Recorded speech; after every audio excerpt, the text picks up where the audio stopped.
بمشروعية الإسلام بصلة.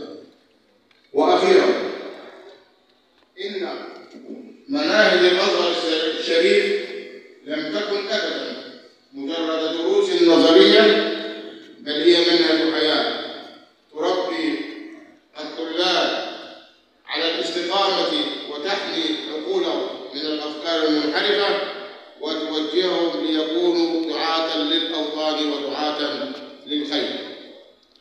حمى الله مصر شعبا ورئيسا وقيادة وشرطة وحكومة. حمى الله الأزهر الشريف وبارك الله في علمائه ودعاته، وكل العام حضراتكم بخير.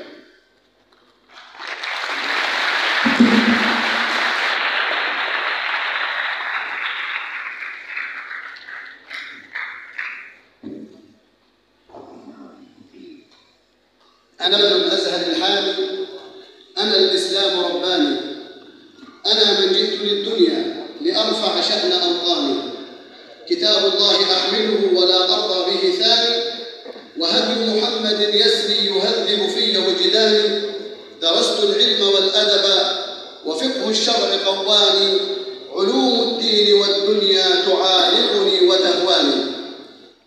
نستمع الآن إلى كلمة فضيلة الأستاذ الدكتور الطبع محمد أحمد، عميد كلية الدراسات الإسلامية والعربية للبنين بقنا، فليتفضل مشكورا.